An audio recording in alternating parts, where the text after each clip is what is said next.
तुम्ही हा सातारी स्पेशल झणझणीत खरडा कधी खाल्ला आहे का? तर चला मग आजच्या जेवणामध्ये असंच काहीतरी आपला तिखट झणझणीत मेनू आहेत आणि ते तुमच्याबरोबर सुद्धा शेअर करणार आहे आणि याची रेसिपीसुद्धा बरं का.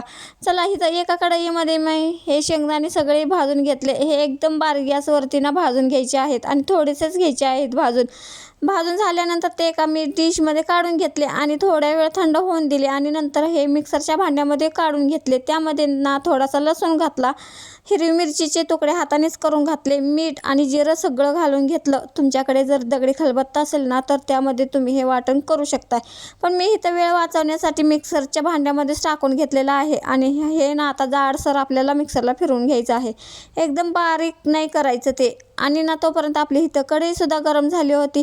त्यामध्ये ना हे जाडसर झालेलं वाटण टाकून घेतलं. तेल तापलं होतं आपलं आणि त्यानंतर बघा हे मंद गॅसवरती ना असं हलक्या हाताने भाजून घ्यायचं आहे, जेणेकरून हा खरडा करपला जाणार नाही.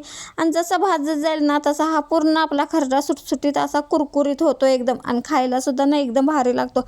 वाटण करतानाच मीठ घातलं होतं, त्यामुळे आता काय मीठ घालायची गरज नव्हती. आणि त्यामध्ये ना छान अशी कोथिंबीर पसरून घेतली आणि आता आपला इथं बघा खाण्यासाठी तयार झालेला आहे हा खरडा. त्यासोबत ज्वारीची भाकरी, घुट्ट भात आणि कांदासुद्धा आहे बरं का. आणि घुट्ट्याची रेसिपीचा व्हिडिओ आपल्या चॅनलवरती अपलोड करणारच आहे, तिथं तुम्ही जाऊन बघू शकता. आम्ही जेवण एन्जॉय करतो तोपर्यंत तुम्ही हा व्हिडिओ एन्जॉय करा.